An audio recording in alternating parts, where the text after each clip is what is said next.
Today is March 24th, 2025, and my guest is author Jonathan Rauch of the Brookings Institution.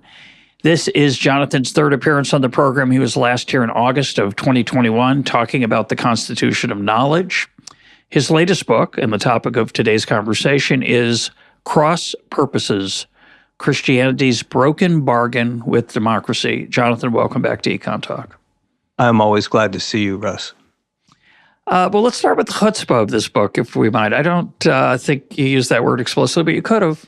Why is this a book of chutzpah?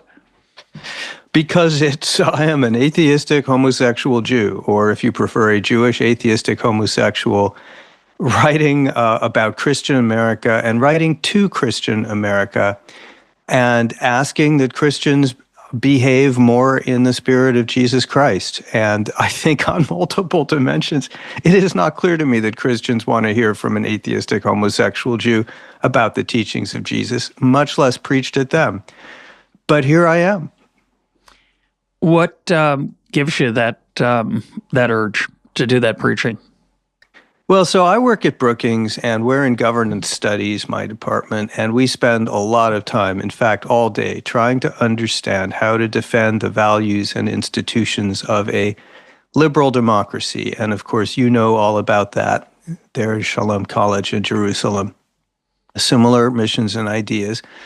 And we're trying to figure out why Americans, and not just Americans, this is true of voters in Western democracies around the world, are so deeply discontent, so polarized, so angry. We see indicators like loneliness and isolation rising, and we see that expressed in the trashing of institutions, the growth of political extremism, especially authoritarian populist parties.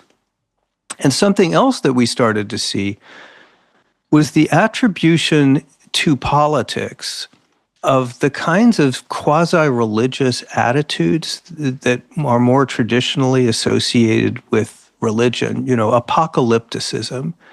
If we don't win this election, it's the end of our country, it's the end of our lifestyle. We see the same kind of zeal on the left in America. You were seeing these strange kind of rituals in wokeness, of repentance and ritual purification and original sin in the form of racism. On the right, you were seeing the idolatrization, if that's a word, idolatry of Donald Trump. Christian nationalism, which is not, in fact, a Christian movement. It's a secular movement that claims the authority of Christianity. And people are looking at this, including me, and saying, well, look, something is going on here where it looks like our dominant religious tradition, Christianity, seems to no longer be able to channel the energies and do the work of socializing that we've relied on it to do, and those religious energies and needs seem to be being displaced into politics and pseudo-religions like, MAGA and wokeness and QAnon and so forth. And that's making us ungovernable. So if you care about the future of liberal democracy, I just concluded you have got to look at Christianity and understand if it's failing, why it's failing, and what might be done about it. Listeners know one of my favorite quotes is from David Foster Wallace, "Everyone worships." It's just that if it's not a traditional religion, it's something else. He has an eloquent takedown of the worship of power and beauty and other money. And on this program for a long time, I've talked cautiously about the substitution of secular causes for religion. It offends people a lot when you tell them that their cause, whatever it is like a quasi-religion or a religion. And for the reasons you talk about, the dogmatic nature of it, the ritual that's associated with it, the sense of belonging that it provides. These are things, as you point out, have religion satisfies these desires that for whatever reason we have as human beings, the desire to belong, the desire for something larger than ourselves. And I think we're in a pretty powerful moment for the, as you say, for the governability of our polities in the West, because they do seem to be falling apart. What went wrong? You have a nice historical analysis at the beginning of your book, where you talk about what went wrong with the Enlightenment that brought us to this moment. And I just want to sum up what you've just been saying, what I was trying to say, a quote from the book. You write, secular movements have their benefits. I'm not here to condemn them, but it turns out that none of them is capable of replacing the great religions where anchoring moral codes, maintaining durable communities, and transmitting values are concerned. As Jessica Gross wrote in the New York Times in 2023, paraphrasing the sociologist Phil Zuckerman, quote, a soccer team can't provide spiritual solace in the face of death. It probably doesn't have a weekly charitable call, and there's no sense of connection to a heritage that goes back generations. Add to that anything you'd like, and to the human desire for those things.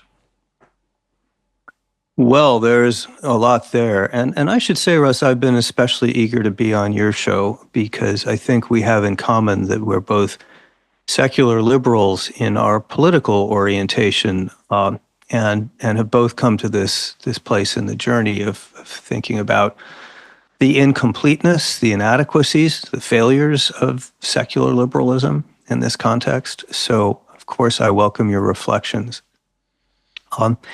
So liberalism, by which I mean in this context, and your audience will understand, not American-style left-wing progressivism, but the great tradition of Locke and Kant, the tradition of limited government, basic rights, toleration, free speech, and so forth. Liberalism is a system of governance, and it does have important values that are part of keeping it afloat. And liberals, right back from the beginning, the founders of the United States, for example, all told us, look, we can provide the systems and the platforms for liberal governance. Liberalism cannot, however, necessarily provide the values on which it depends. It's going to create space for people in civil society to create meaning and community, but it's not going to do that for you. You have to go out and do that, and then you have to bring those sources of meaning and community and values into liberalism. And the founders all told us, they were very explicit about this. Liberalism, the Constitution, will only work if there is what they called Republican virtue in the population, in the citizenry. And by that, they meant things like honorable civic behavior, being well-informed, well-educated, being truthful, being tolerant, allowing for the rotation in office. And they said that civil society was going to need to provide those values. And by that, they meant, of course, family and schools and community. But they also meant very particularly Christianity, Protestantism, which was the founding faith of America, white Protestantism, to be even more specific. So there was an implicit bargain that they made with Christianity. It wasn't explicit, nothing was assigned. But they said, we're going to have unprecedented religious liberty. That's going to be the founding principle of our republic. But implicitly, Christianity needs to use that liberty, that religious liberty, in part to inculcate the values that will sustain our republic. And for many years, it did that. Now, I am gay. I can give you chapter and verse on the many, many shortcomings of Christianity, its abuse of minorities like me, its historic anti-Semitism. It has a dark side. Yet nonetheless, for 200 years, the mainstream Protestant churches did actually a pretty good job of socializing Americans into our life together, through, of course, through the teachings themselves, but also the Sunday schools, the youth groups and pastorates, the small groups where Bible was studied. When I was growing up in Phoenix in the 60s and 70s, very often the first thing that people asked each other was not, where do you work or where are you from? It was, what church do you belong to? In those days, 70%, right through the 20th century, 70% of Americans belonged to a church. So these were just huge organs of socialization and collective life. And they provided something liberalism can't, which is answers to the question, why am I here? What is the transcendent meaning of my life? What will happen after I die? What is the fundamental source of values? Liberalism doesn't answer those questions, and it doesn't try. It says, go out and find your own answer. That means if Christianity collapses, and I and others argue that's more or less what's happened in the last 50 years, but especially the last 20, who does that work? And the answer is that SoulCycle and Wicca and crystals and self-improvement don't do it. They don't even try. And the pseudo-religions that we talked about earlier, the things like MAGA and QAnon and radical wokeness and radical environmentalism, they're polarizing and disruptive. They're fake religions. They're also incapable of doing this job and, in fact, drive us against each other. You chronicle how much the church has faltered in terms of its role in American life in the last 20 years, church attendance, belief, all kinds of different measures. How much of that do you think is driven by the delay in marriage and the reduction in marriage rate and the challenges that the family faces in America and in the West? Because I think they're entwined. The religion I know more about, Judaism, people affiliate once they get married, especially when they have children. And religion is obviously a huge part of it, is connecting generations and heritage and tradition, as was alluded in that earlier quote. Isn't that part of the problem? It may be. There are tons of things that are part of the problem, Russ.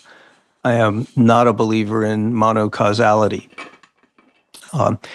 There's, for example, educational polarization seems to be part of this. Religion, faith, and community participation tend to be stronger and healthier among people with college degrees than among people with high school or less. So lots of things are going on here. I don't have a particular comment on the specific role of marriage and family foundation and demographics, except to say I would guess they work in both directions, and that the decline of Christianity and all the social structures and supports that went with that has probably, I would guess, contributed to the deferral of marriage and then the instability of marriage. So I think that probably works in both directions. And I think I would probably cite that as one of many ways in which the decline of Christianity as a core institution ramifies through social life in the United States. So that said, what I try to do in my book is look more specifically at the decisions that Christians have made about Christianity in understanding why Christianity has caved in. I'm sure there are external factors, of course, social media, cell phones, what have you. The post-liberals blame liberalism. They say you can't really effectively have faith, family, tradition, or nation in a liberal country because, there's just too much competition from radical individualism. I don't think that's true, actually. I think Israel's actually a modern liberal, trying to remain liberal state in which religion remains extremely strong. So I look at the decisions that Christians have made about Christianity as a core element, maybe the core element of the story. And that's where you find some big changes. So you talk about three kinds of Christianity. And of course, being Jewish, I thought about the parallels in Judaism. Maybe we'll get to those, but Christianity matters a great deal more to the United States. than Judaism does, at least in the public square. You have three kinds of Christianity you talk about: thin, sharp, and thick. Let's go through those one by one and just tell us what you have in mind by those terms, and then we'll talk about why this analysis is important. So by thinness, I mean cultural and spiritual thinness. Christianity is fundamentally a countercultural religion. It was born outside of the state. Jesus, of course, was a deeply countercultural teacher, counter to everything that Roman society around him taught. Christianity is at its best when it's countercultural. And more broadly, sociologists tell us that religious groups are at their strongest when they are different from the surrounding society, so that they impose burdens on their followers that are different from what they would, just get in ordinary life. And they also provide benefits, rewards, social technologies that are different from what the outside society provides.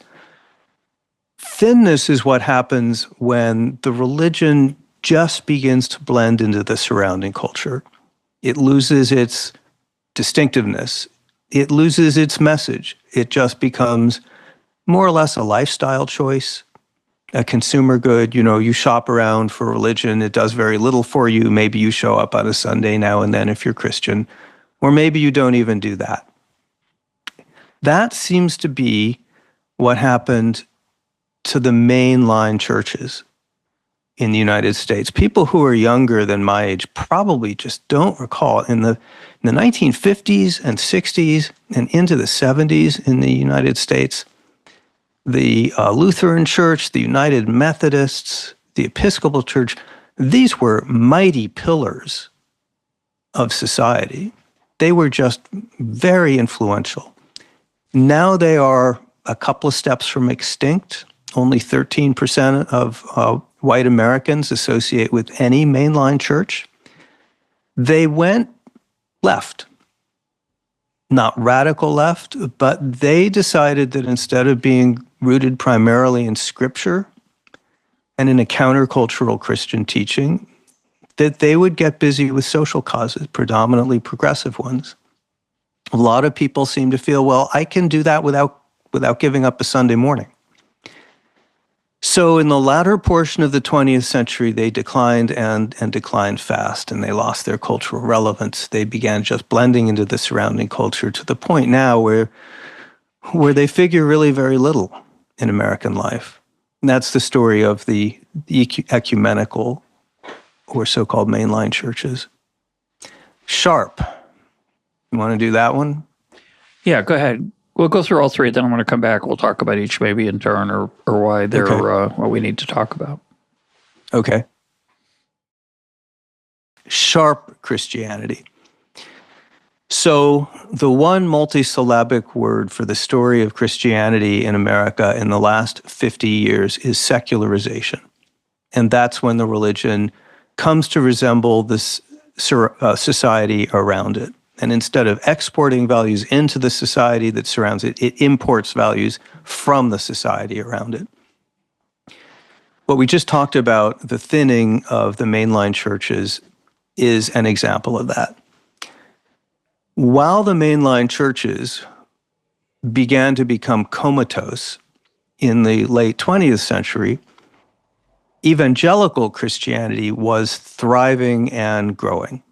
And people said, aha, this shows that people want a more countercultural church. They want something rooted in Scripture. They want something prescriptive that gives you boundaries to life, about how you behave sexually, what your values and mores are going to be around things like abortion and homosexuality. There was a hunger for that. And that was the story that we all told ourselves until in this century, a couple of things happened in the white evangelical church. The black church is a whole different story, and I don't get into it. So the first thing that happened was its own wave of secularization.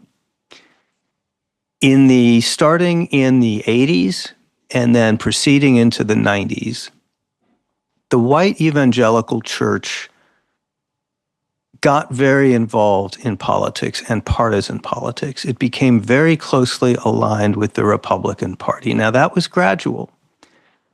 But by the second decade of this century, white evangelicals were voting 80% for the 80+% for the Republican presidential candidate, no matter who that was. And they were arguably the Republican Party's core base.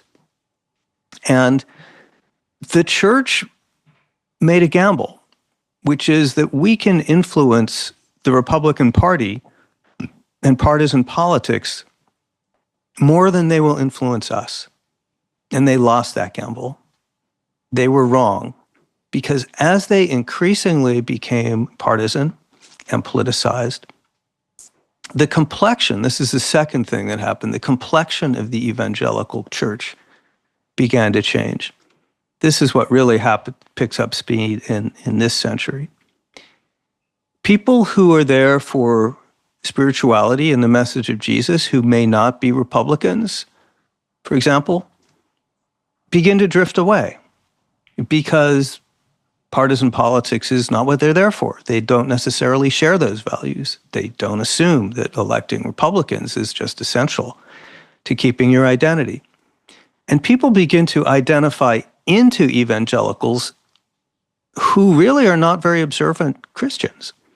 And you get this weird phenomenon that the sociologist, the demographer of religion, Ryan Burge, himself a pastor, has pointed to. So 20 years ago, some very small percentage of evangelicals, like 3 or 5%, said that they never attended church.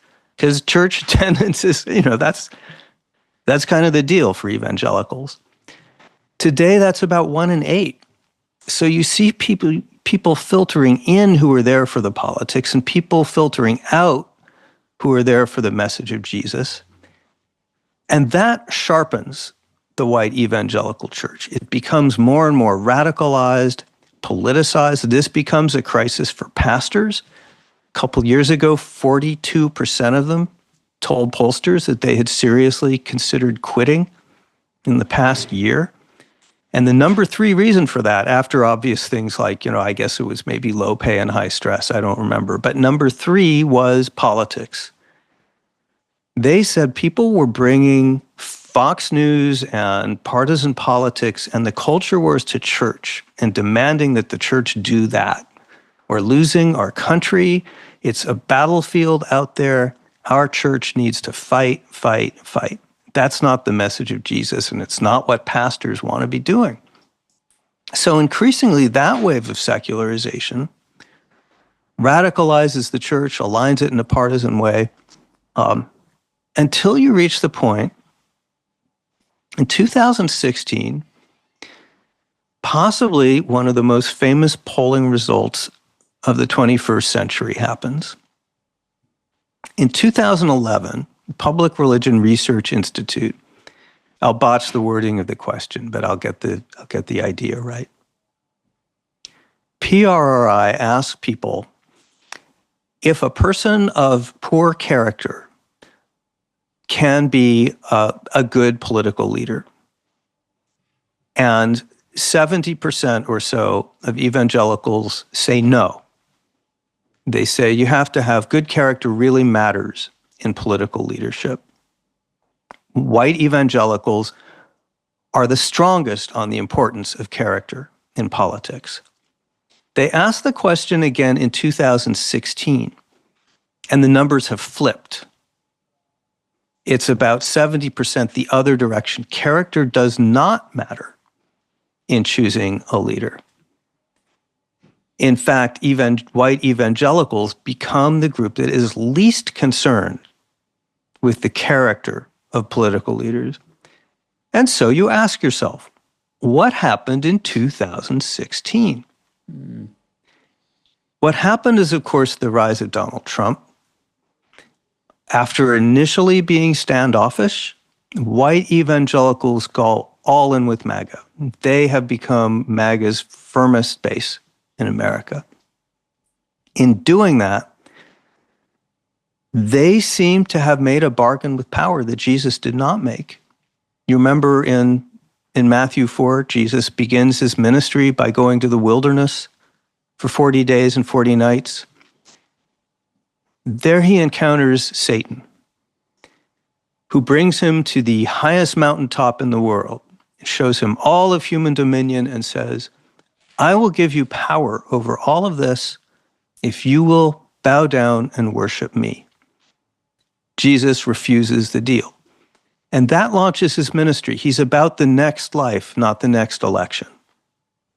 In 2016, in January of 2016, as he launches his presidential campaign, Donald Trump goes to Dordt College, which is an evangelical school in Iowa, and he says two things.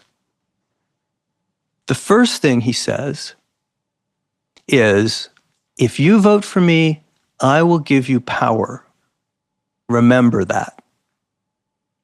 The second thing he says in this speech, yes, it's the same speech at the same place, is, my followers are the most loyal. I could shoot someone on Fifth Avenue and they would not mind.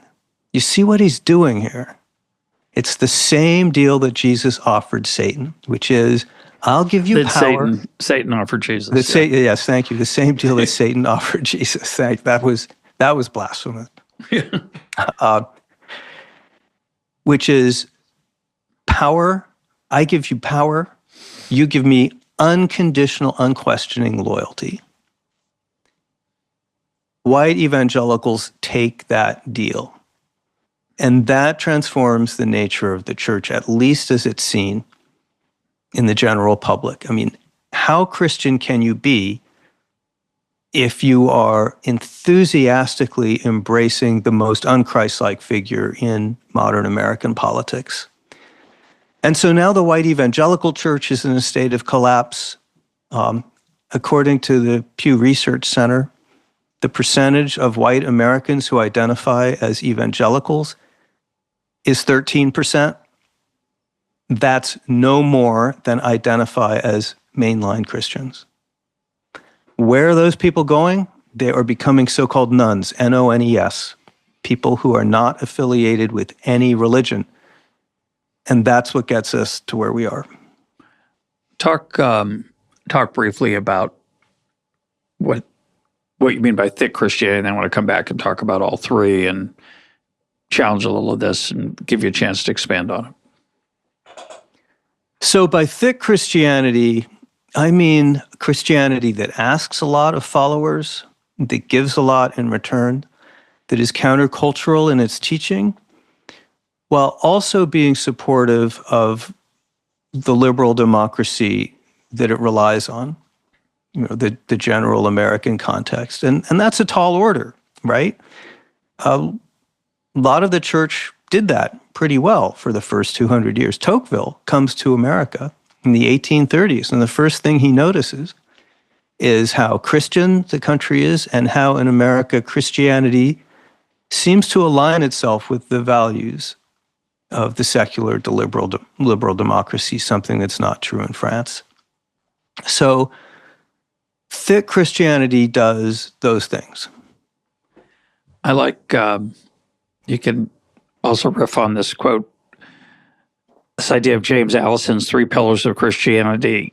Don't be afraid, imitate Jesus, forgive each other. And you say they all have close parallels in liberalism's core civic values. Explain. Well, so this, Russ, is really the hinge of the entire argument of the book. I mean, so far I've been describing what's happened and the forces behind it, and I've described the ways in which Christians have made, I think, tragic choices, that have redounded against Christian witness and also weakened liberal democracy. I've said that Christianity's crisis has become democracy's crisis, but now we get to what I think is the core of the argument, which is, we talked earlier, is marriage, is family part of this? Probably. But you can't understand what's happened without looking at theology. Theology matters.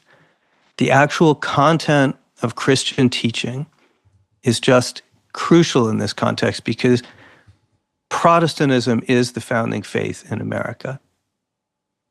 So I'm secular. I don't believe in the divinity of Jesus Christ. I'm an atheist, but a Jewish atheist. And yet, when I look at the gospel and when I talk to theologians about Christianity, they cite three principles as the distinctive principles of Jesus' teaching. Now, some say you should add repentance or this and that, but no one I've talked to disagrees about these three, and you have just named them. The first is don't be afraid. The most frequently cited injunction in the Christian Bible. Don't be afraid. And that means we live in a scary world, but have some faith that God has a plan for you. Don't let fear rule your life, because then you will make unwise and unchristian decisions. The second principle, imitate Jesus. As he did, care for the least of these. That's how Christians judge themselves. Not how do you treat the powerful who can help you, but how do you treat the least of these? And his radical egalitarianism, in which every individual is made in the image of God. Jews have that, of course. And also in which everyone has a core and basic dignity which we are all obliged, or Christians are obliged to observe. A pretty radical concept in the Roman Empire in Jesus' period. The third is forgive each other.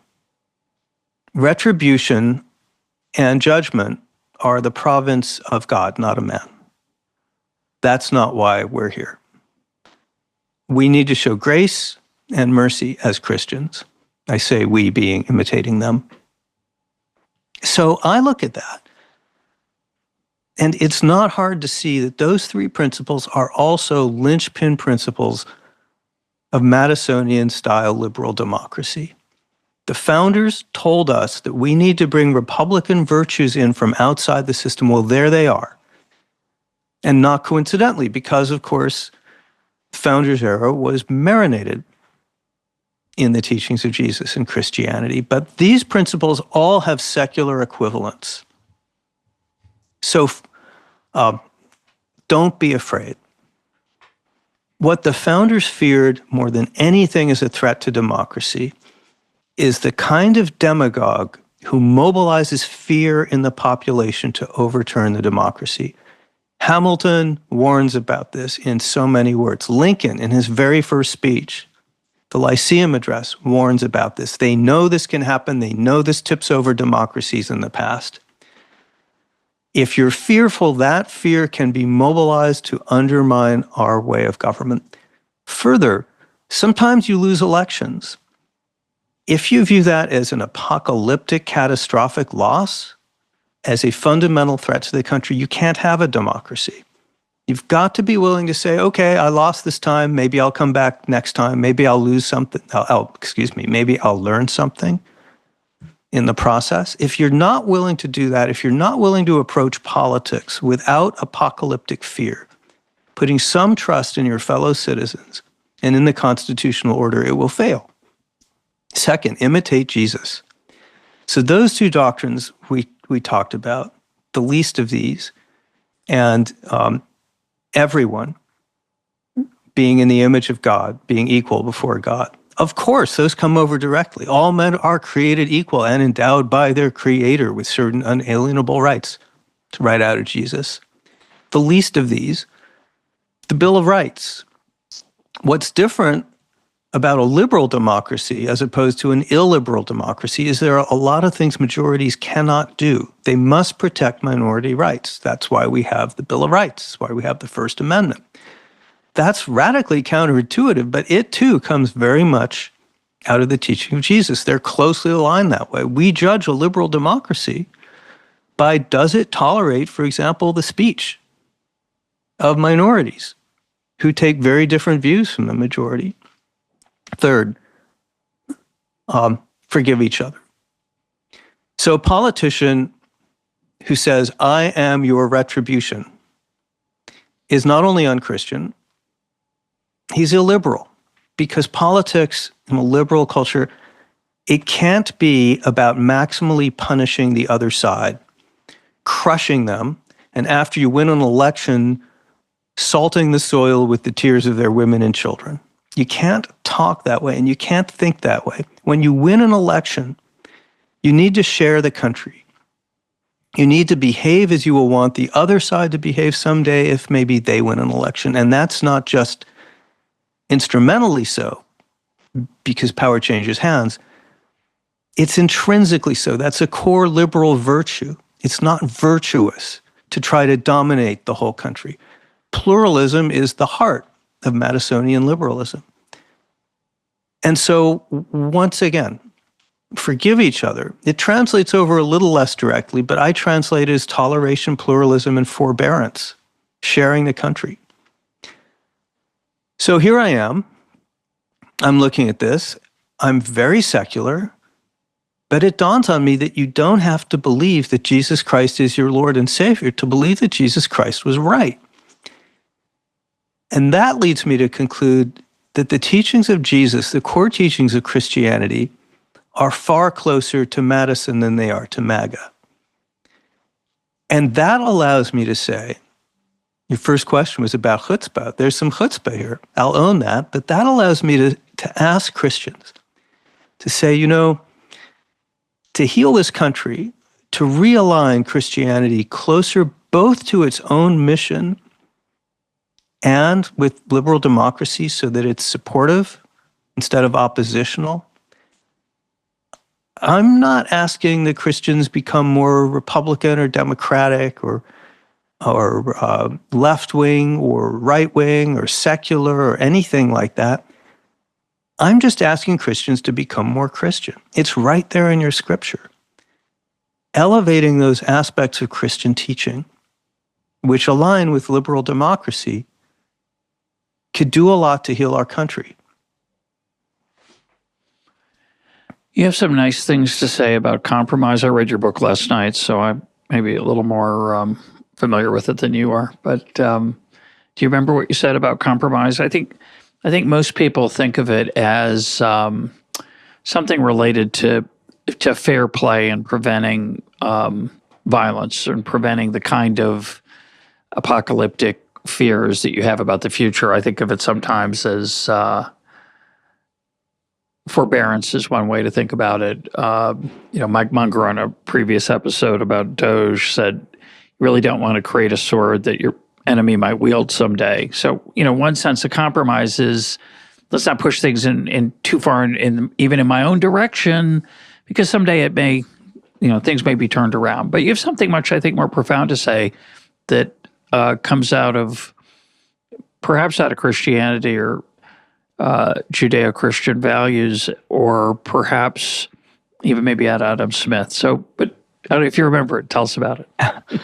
Because I tease you about remembering because it's a subtle idea and it's on like one page. So it's not teasing, but I really liked it. I really liked it. So I write so much. I look at my own work and sometimes recent work and think, did I write that? Yeah, that's pretty good. So compromise is the core value of the Constitution in the sense that if you had to summarize the Constitution on a bumper sticker, it is a compromise-forcing device. That's why it splits powers in so many directions. Madison is, I think, the greatest politician and political thinker in history, including Aristotle, because he answers the question that has bedeviled democracies and government from the beginning, which is, what do you do about the power of ambition, the threat, the challenge of ambition and the challenge of faction? The challenge of ambition is that you have these people who believe very strongly and who want to dominate the system. What do you do about that? How do you channel that? No system until then had managed to do that. And the second is, what do you do about factions? These are interest groups that try to take over the system or go to war with each other and divide the country, and ultimately it collapses. Madison says on the second of those things, faction, you enlarge the sphere of the republic. You have a big enough republic so that you have lots of factions, and you put them into contestation with each other, and that becomes a creative force. What do you do about ambition? This is so brilliant. There's only one force capable of restraining ambition, and that's ambition. So you pit ambition against ambition. And you require people to make bargains and negotiate with each other in order to achieve their ambitions, and that becomes a dynamic yet stable energy source for the country. This is so subtle and so intellectually daring. You know, it has roots in Montesquieu and other things, but Madison's the guy who really sees how to implement a stable yet dynamic system, and it's based on compromise.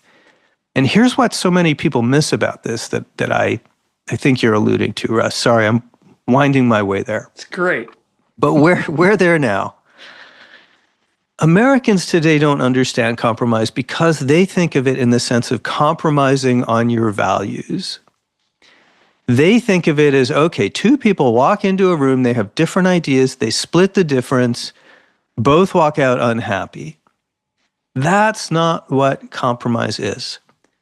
Compromise is when the two kids can't decide whether to play chess or checkers and make up a new game of their own, or go out and find a third and fourth kid and say, what do you want to play? And wind up playing something different. Or even make up their own game, chesters, I don't know. Compromise is a dynamic force where people are required to channel their disagreements by looking for new solutions. What often happens in a compromise, ask any legislator, is you walk out of the room with a better idea than anyone walked in with. And there are all kinds of reasons for that. One is the compromise process forces people to gather information. Another is that it forces them to bring in new players. Okay, we can't solve this by ourselves. Let's go ask Russ if he can add such and such to the mix. So it enlarges the sphere, as Madison says. It forces creative and innovative thinking.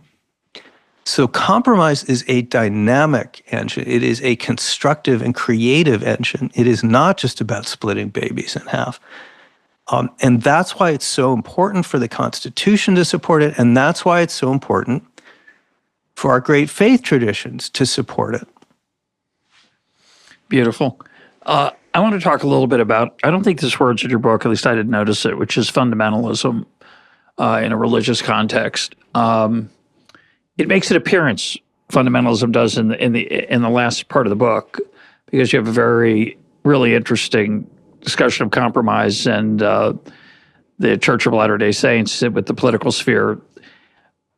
But I want to talk about fundamentalism more generally. And again, since I don't know much about Christianity, and I know a little bit more about Judaism, I think, in Judaism, and I suspect in other religions as well, both Christianity and Islam, there's a deep appeal of fundamentalism. It's more authentic. It's real. It's tied back to often a source of divine revelation. And that source of divine revelation isn't a suggestion or inspiring. It's the Word of God. And therefore, it acquires a power and credibility that it wouldn't, that a watering down of that would not provide. At the same time, fundamentalists tend to be small. At least that's the risk. You have this pure but passionate form of the religion, and while it's appealing to be part of that group, but that group often has very strong community bonds as a result, you don't fit in so well. It's too counterculturally for a lot of people. So they want the more watered down version, the version that you alluded to earlier, that's imported a lot of the values of the culture around us. And I think that's a perennial challenge for religion. And if you think about it over decades, centuries, millennia, it's you can see it. You can see it play out. How do you think about that? How is it possible? Let me say it differently. Isn't some of the sharpness of Christianity that you decry this fear that the popular culture around us is, quote, winning. Now, you provide some evidence that fear is overwrought, and I'm sympathetic to that evidence, but there's other evidence that I think is also on the other side, which is religion has a very tough time in the high ground of our culture. The fact that you can write a book like this, or that Russ, who's recently interviewed, although the episode hasn't aired, can write a book called Believe, has a very new feel to it. Defending Christianity, defending religious belief has a little bit of can get a little bit of purchase in our culture, but for the last 40 years or so in my adult life and probably yours, it's just socially unacceptable. So I think there's this tension in religion where it heads, the competitive marketplace that it finds itself in with secular ideas. It's hard to compete, and so it either goes in one direction or the other. It either becomes much more like everything around it, which is the thin version, or it becomes sharp. It may be in the fundamentalist way, maybe in other ways. But what do you feel about that tension and that question of fundamentalism? So much there. So I'll say a few things if I can remember them, and hopefully they'll tie together into a meaningful worldview. So this book is largely about tragic choices that Christians have made that have undermined Christian witness and liberal democracy, but it's not only about that. It's also about a mistake that I made and that a lot of people like me made, which is to neglect at best and sometimes be outright hostile to Christianity in secular society, and to take to extremes doctrines like separation of church and state, so that not one school prayer could be acceptable in any public school, or every single mom and pop cake baker in the country would be required to cater every single same-sex wedding, even if there's a baker across the street that's happy to do it. We showed surprisingly little interest or curiosity about faith. We did not make people of faith welcome in universities and workplaces. People who found out that I was working on this book would tell me, that it's not that Christians are oppressed or anything like that. That narrative is just wrong. The Supreme Court in the United States is more pro-religion and religious liberty than it ever has been. Yet it is true that a lot of people of faith in secular workplaces keep their faith on the down low. There's sort of, it could be a little bit embarrassing. I don't know, what will people think if they find out that I'm an evangelical, or that I go to church, or that maybe I speak in tongues? So they leave all of that at home. And that's a loss for secular society, for civil society. People should be able, as they say, to bring their whole selves to work. I could go on. DEI is now very controversial, but at its best, it is about just asking ourselves, are we making sure that people feel included and welcome? That's okay. And sure, we ask that about race. But do we ask it about people of faith? The answer is pretty much never.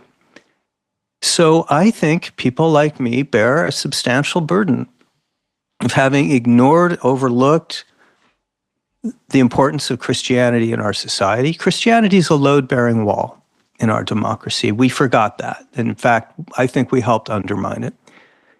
So there is an important element of truth in the critique of secular liberalism, and we got to do better, and I own that. This whole book is framed as an apology to two Christians, both of them now deceased, but an apology for the dumbest thing I ever wrote, which was an article 22 years ago in Atlantic celebrating secularization as a great civilizational advance. Won't we be way better off without this religious mumbo-jumbo? Boy, was I wrong.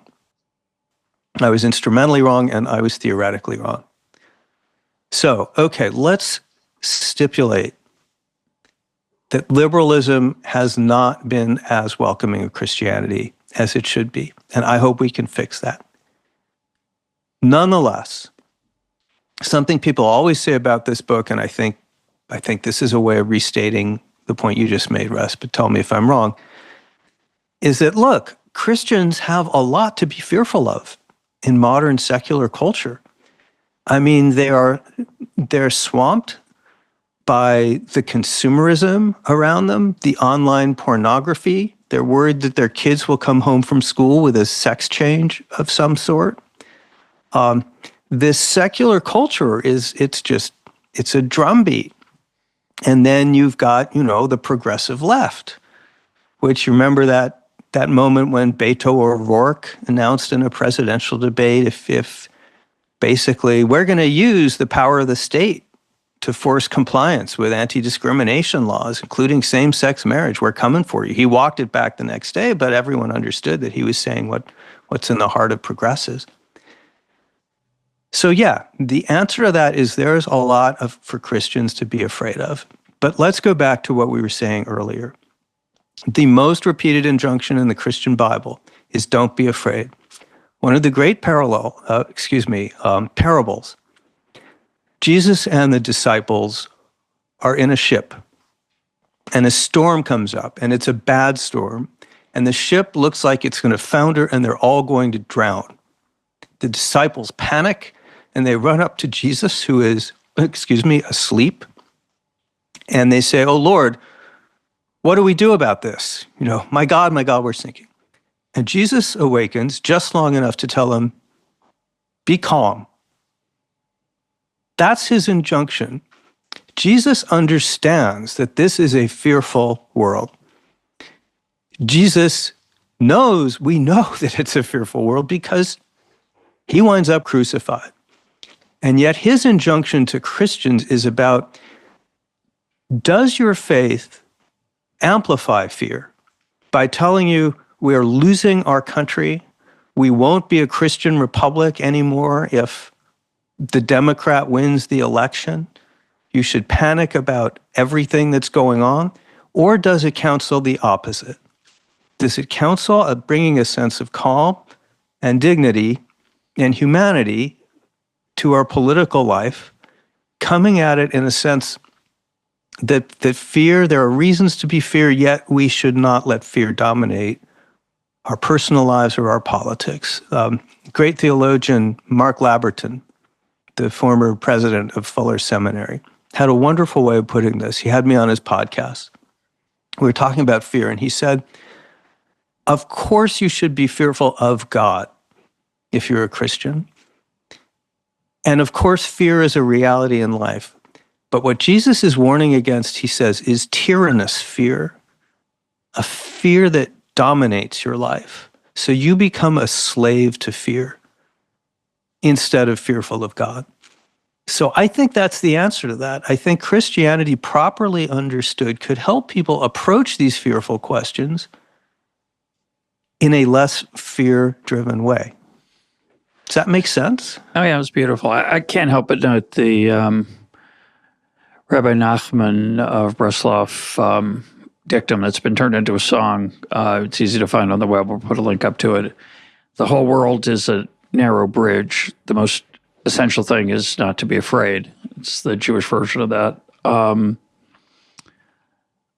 want to, well, first, just in passing, I want to mention that, you say your book is written to two Christians. Your friendship that you open the book with a devout Christian, and your memories of him at the end of the book is deeply moving. And before we get to something else I want to talk about, I want to ask you if in writing this book you became more open, not to tolerating the faith of others, but to being more open to your own potential interest in religion. Because it comes out in that conversation, in that when you write about it, it's quite moving. So we get into personal territory here, and sometimes I get a bit emotional, but that's a good thing. The person you allude to is my freshman year college roommate, Mark McIntosh. And When I was 18, I had a very bad attitude toward religion generally and Christianity specifically because, as a gay person, not even knowing it at the time, and as a Jew, I understood Christianity to be bigoted and hypocritical and cruel. And I had ample reason to believe that. I was not wrong. Mark was the first person who showed me that Christianity could mean what it says. Now, he's flawed and he got angry and profane and whatever, but that this was someone whose every action was deeply informed by Christian witness and who showed me a grace that I did not deserve because I was obnoxious as hell. As your cliche militant atheist kid. And that's what first opened my eyes to the possibility that Christianity could mean what it says. And that was a long journey. I was still, pretty militantly secular 22 years ago. I didn't think I was hostile to Christianity. I just didn't think we needed it. But getting to know Christians and seeing our country start falling apart, that reoriented me. So you asked me about my faith. So this is a little hard to describe. I'll do my best, and maybe you can help me. I knew from three things about myself from like age of 5 or 6, Russ. One was this unaccountable, very deep and disturbing at the time, it seemed, attraction to boys and men, even cartoon characters like Superman. Another, and I knew that was something I needed to hide and be afraid of. The second thing was, of course, I knew I was Jewish. Phoenix, Arizona had a pretty tight Jewish community. I was a member of a shul. I was bar mitzvahed, Hebrew school, all of those things. And that made me very different. Christmas would come every year, and that would mean we go to Katz's Deli. And the third thing is I understood from very early that I could not believe in God, that it all just seemed silly. This big daddy in the sky figure who works miracles and creates this fantastically huge cosmos and yet somehow finds time to dote over our every deed and misdeed. I just thought it was silly. I tried at one point. I was 14. I was at a Jewish summer camp. You've probably heard of it, Ramah. Russ, for those of you who are not watching, Russ is nodding. And people around me were performing the rituals of faith, and I tried to believe, and I found I couldn't. So I gave up. What changed over time is that as I got to know people of faith, Jews and Christians, especially Christians, I came to see that it's not that I'm this smart one who doesn't need the crutch of religion to go about my life and be virtuous. It's that I'm the one who's missing out, that they have a dimensionality, a depth to their life. Call it spirituality, call it faith, or call it what to them it is, which is the belief in Jesus Christ as their Lord and Savior and all that flows from that.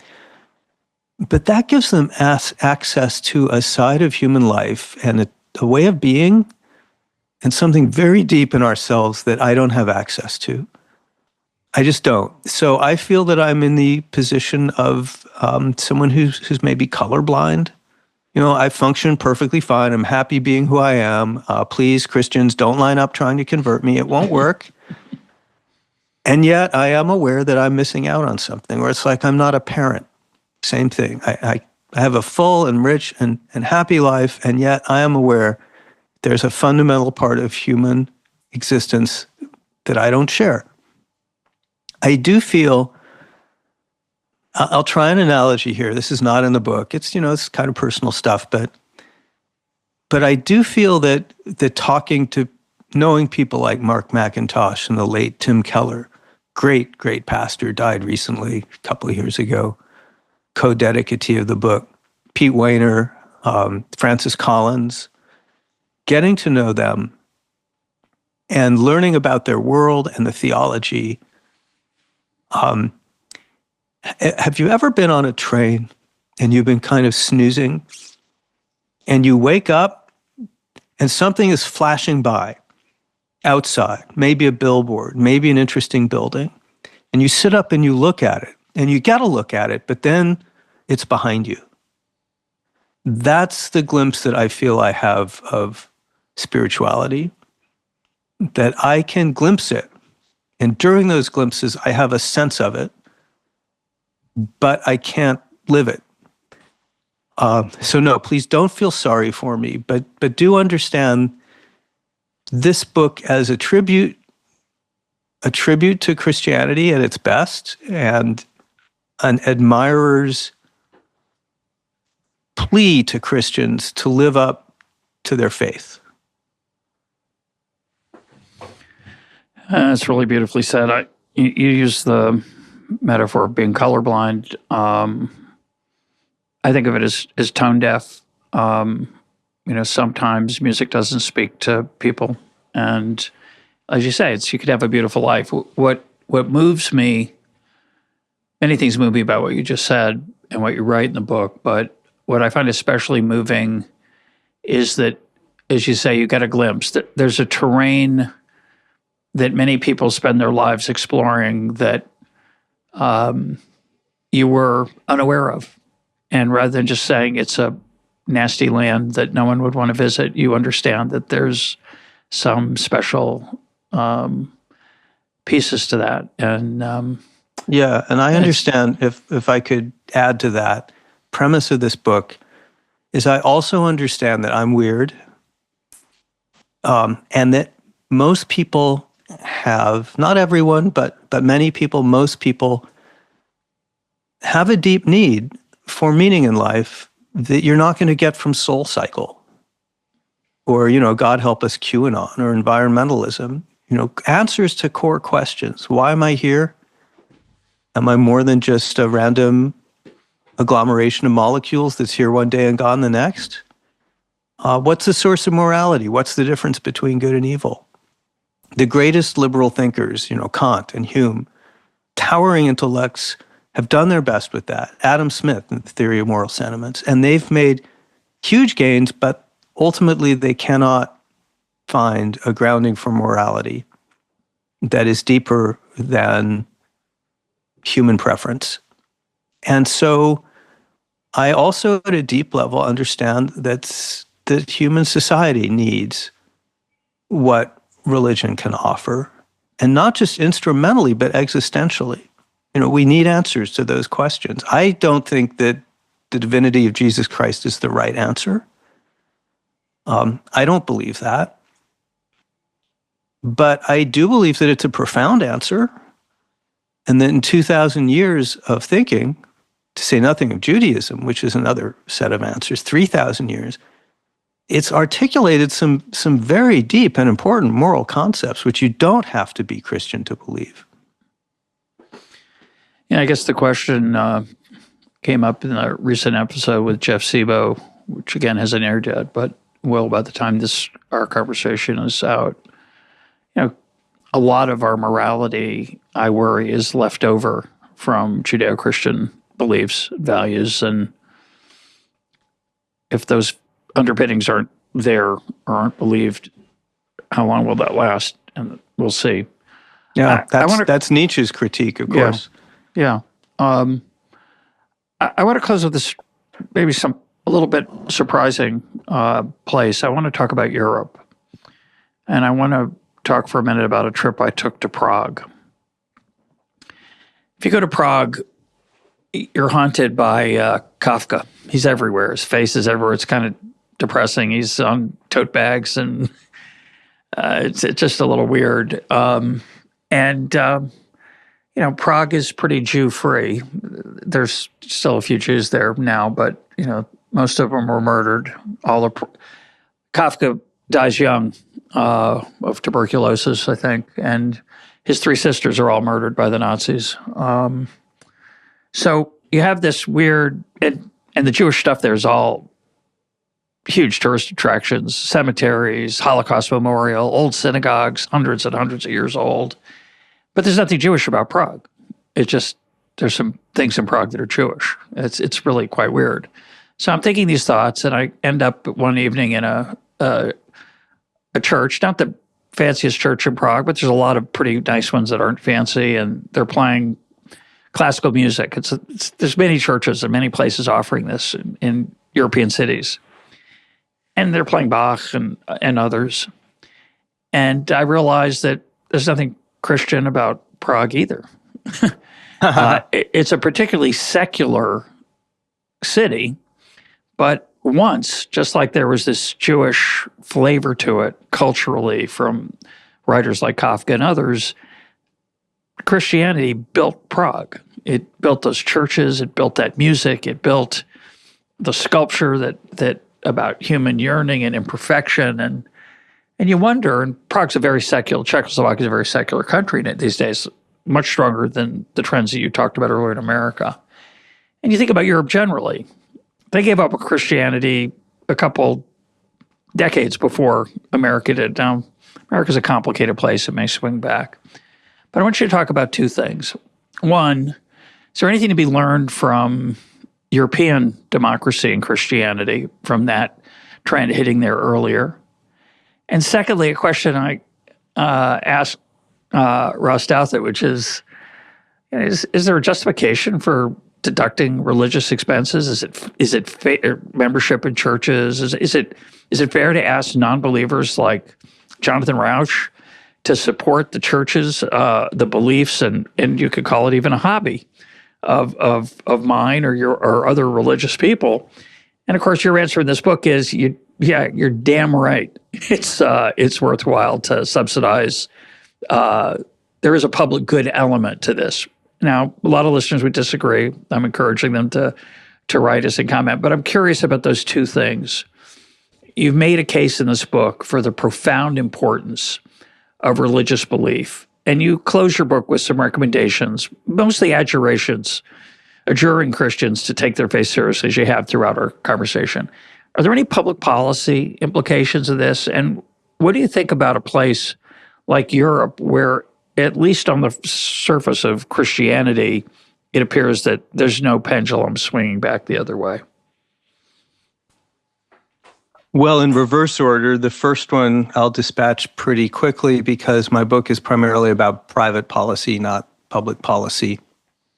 The core idea is that America is becoming ungovernable because Christianity is failing. And as much as I'd like to be able to fix Christianity with a government program or a Brookings 5-point white paper, I can't. They're going to have to do that work. And the good news is a lot of them want to. A lot of them see what's happened. The people I've talked to who are most unhappy about the direction of Christianity are Christians. And there's movements afoot to try to reform it, to try to build a civic theology that is more like Jesus and less like X, as Twitter is now called. But no, I mean, you can argue about the charitable deduction, and I would argue, look, if you're giving it to everyone else that does charitable things, you better give it to Christians and Jews. That's a pretty easy call. And if you ever decide not to make any charitable work tax deductible, then we can have a conversation about the special role of religion. So I hereby dispatch that aspect of your question, no doubt in an unsatisfying way. The other half of your question is more difficult and more profound and interesting, which is, what do we say about Europe? The standard story about Europe is that it is partly because, perversely, it has these state religions, that it is less religious. And this has been talked about for years, the distinctiveness of American and the vibrancy of American religious culture, which meant primarily Christian culture. So, few things to say about that.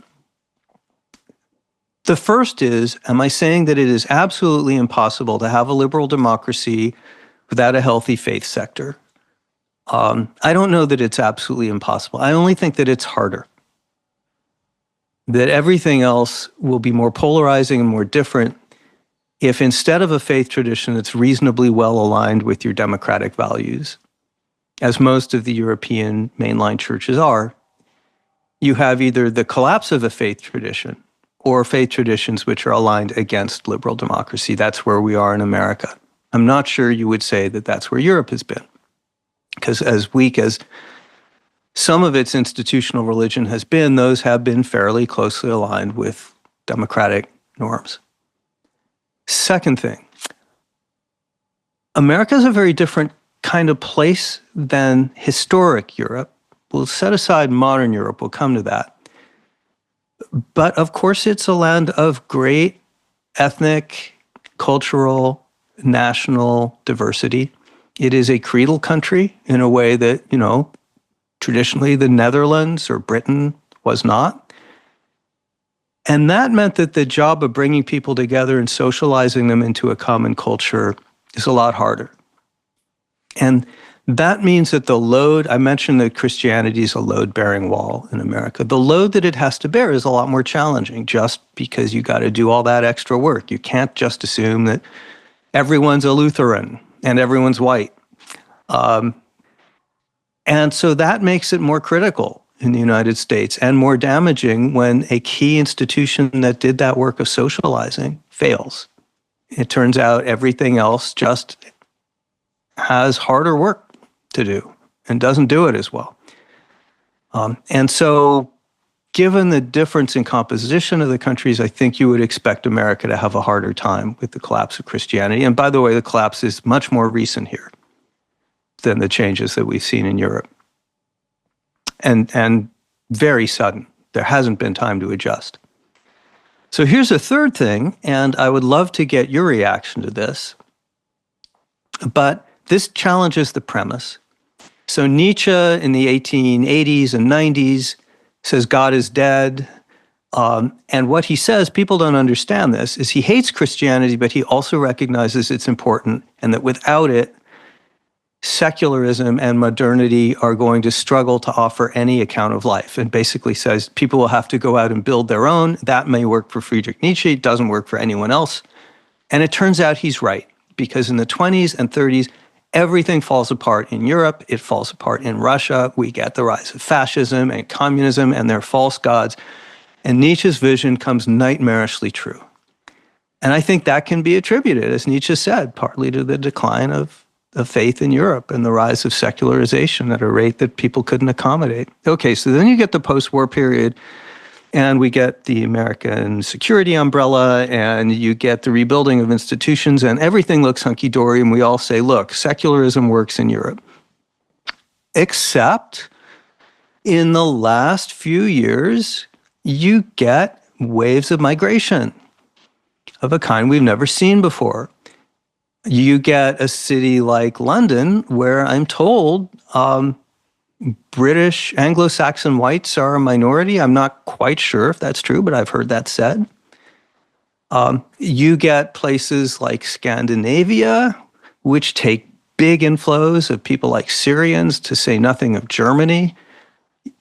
Mass migration becomes a thing in Europe, and you start to see the same kind of collapse that you're seeing here. Polarization, enemy, anger at the democratic institutions and across Europe, the right of these far-right parties. Christian nationalism is a big thing in Europe. Remember, it's nationalistic, but it's not Christian. It's a secular movement that appropriates Christian symbolism. In other words, maybe Europe's not so special. Maybe when it comes under the same kinds of strains that we're seeing, everything from media fragmentation to mass migration, you see exactly the same things there as here. So maybe we're talking about a global problem. No, I think we are. I don't, I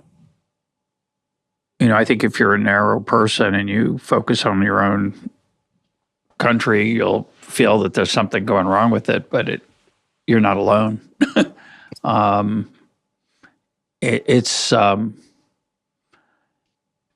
You and I are blessed and cursed to have grown up in a time mostly where things were pretty stable, and it looked like things are getting better slowly in material ways and other ways, tolerance, and yet I like to say the veneer of civilization is thin. And I think times like these remind you of that. You're forced to recognize it. and the worst things that human beings are capable of, which describe the middle of the 20th century, don't seem as far away as they once did. So I'm very concerned about the future. It's hard to see how it's going to go well, but I'll quote James Buchanan, the economist. I once heard him say, if I look to the future, I'm a pessimist, but if I look to the past, I'm an optimist. And what he meant was, in 1933, it looked pretty dark, and the world survived, got better, a lot better for a long time. So sometimes when things are very dark, like they seem now, sometimes they turn out surprisingly well. We somehow muddle through. But I think the thing that's disturbing, and your book has this, I think, as an undercurrent, is that the institutions and the sense of what Lord Moulton called obedience to the unenforceable, the respect for certain norms, kind of help get things taken care of without anyone having to explicitly solve them. We muddled through. Those things our institutions are not strong. The unenforceable norms are being ignored, and people are much more opportunistic and self-interested. They want to wield that sword and they're not worried that their enemies are going to get a hold of it someday. So I think these are incredibly scary, concerning times, but there's a lot of optimism in your book and hope for better times, which I appreciated and enjoyed. You can close us out. Respond to that in any way you want. Well, I wouldn't go quite as far as optimism because I'm in a dark place right now. And because Christians themselves are deeply concerned about the church's ministry. But I would say hope. I would say hope for sure. To me, it is a source of hope and even inspiration that the teachings of Jesus have within them the core ideas that would help restore governability to our country, and that those teachings, whether you believe in his divinity or not, have survived for 2,000 years and prospered for 2,000 years. Christianity is the world's biggest religion, and something that Christians themselves forget, but that other Christians remind them of, which is that Christianity is at its worst when it's seeking dominion, domination, when it wants to be the big man on campus and the big force in the culture. And that's what it's tried to be, what white evangelicals have tried to be. And that's what they're afraid of losing. And that's what seems to be driving their wedding to the MAGA movement and the Republican Party. And yet, if there's one thing we know about Christianity, it's that it's at its strongest and most appealing when it is countercultural and exilic, as Jesus was. When it is coming to society not from the point of view of, we ought to run this goddamn place, but from the point of view of, we have a message that's very different from what you're hearing around you, that is, as David French put it, shiningly countercultural. It's a beacon of something different in life that's on offer for you. And so the very weakness that we're seeing in both the evangelical and the mainline churches may hold within them the key to restoring some of Christianity's core appeal and core message. And that's the hope. My guest today has been Jonathan Rauch. Jonathan, thanks for being part of EconTalk. Thank you.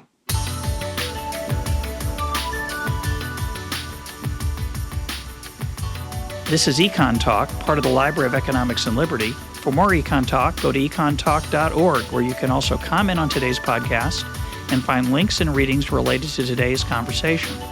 The sound engineer for EconTalk is Rich Goyette. I'm your host, Russ Roberts. Thanks for listening. Talk to you on Monday.